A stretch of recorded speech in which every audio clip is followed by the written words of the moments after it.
সকালে কেজি 1200 খবর কইতাছি আমি তোর আলী খান ফাডা। আমার খবর যে না শুনবো তার কলজায় পড়বো ঠাডা। আজ পশু পাখির কেলেঙ্কারি দিবস। কুত্তা ও বিলাইয়ের সুসম্পর্কের জন্য মেঘনা নদী তৃতীয় জানালায় এক আলোচনা সভার আয়োজন করা হয়েছে। এতে প্রধান অতিথি হিসেবে উপস্থিত থাকবেন বাংলাদেশ টুটু কোম্পানি ম্যানেজার ইদুর আলী খান। 63 সেকেন্ডে অনুসন্ধান চালিয়ে মগবাজার চৌরাস্তায় কৃমিকণি পাওয়া গেছে। আমাদের অর্থমন্ত্রী SM উকুন চৌধুরী তিনি বলেন, কৃমি উৎপাদনের কাজটা তাড়াতাড়ি শুরু হয়ে যাক। ইয়া দেশ ও জনগণের মধ্যে বেড়ে গেলে চাল ডাল তেলের দাম বাড়তে দিকে গিয়ে দেশে চরম উন্নতি আসতে পারে।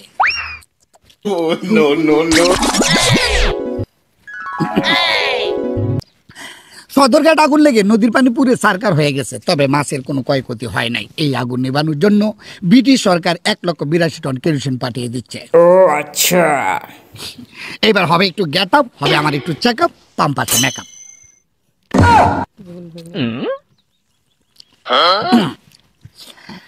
আবারও সংবাদ সম্মেলনে আসলাম, তো ভুল হয়ে গেছে, আবারও খবর কইতে আইলাম। এবার ঠিক আছে। এয়ারপোর্ট রোডে ট্রাক ও বেবি সংঘর্ষে ট্রাক ড্রাইভারে মাথার চুল ভেঙে আহত হয়। পরে তাকে সুচিকিৎসার জন্য বাংলাদেশ চিড়িয়াখানা রয়্যাল বেঙ্গল টাইগারের কাছে নিয়ে যাওয়া হয়। FDC ডাস্টবিন হতে নায়ক মান্নার এক সহকারী 2.5 কেজি টাটনা মশা চুরি করে পদ্ম নদীর তৃতীয় জানালা দিয়ে পালিয়ে যায়। সরকার ঘোষিত এই অপরাধীকে যে ধরিয়ে দিতে পারবে তাকে নগদ লাঠি গুতা সহ 10,000 জুতার বাড়ি পুরস্কার দেওয়া হবে। হ্যালো কই কি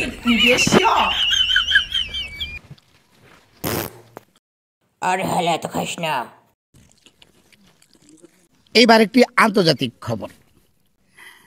তামসানগর হইতে বাংলাদেশ আসার প্রতি একটি বেইমান, তুকু ভুল হয়ে গেছে গা, আমি আবারও পড়ছি, একটি বিমান মশার সংঘর্ষে কচু গাছের উপর পড়ে শেষ নিঃশ্বাস ত্যাগ করে। মারাত্মক ঘটনা। মৃত্যুকালে বিমানটির বয়স ছিল 5 ফুট 3.5 ইঞ্চি, একটু বেশি। দুর্ভাগ্য হলো সত্য, সবাই জীবিত থাকলেও কারো মধ্যে প্রাণের সন্ধান পাওয়া যাচ্ছে না। মিথ্যা কথা।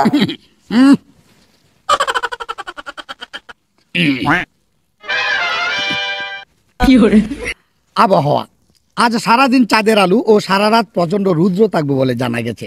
আরও জানা গেছে যে চাঁদের আলোর বেগে যে কোনো সময় সাগর শুকিয়ে যেতে পারে, তবে মাছের কোনো ক্ষয়ক্ষতি হওয়ার আশঙ্কা নেই।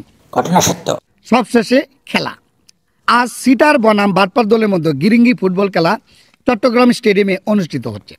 মোহাম্মদ ট্যাপটন নাকে হেড করে একটি গোল করে। একই সময় বাটপার দলের অধিনায়ক মোহাম্মদ সিটার খান ডান কানে কিক করে গোলটি পরিশোধ করে। উভয় দলের জক্কর বক্কর ফুটবল খেলা এখনো ঝুলছে। তিরিং বিরিং খবর আজকে এখানেই শেষ করছি। যা বলছি টাটকা, দেখেন না আশেপাশে 2জন ব্যাটকা।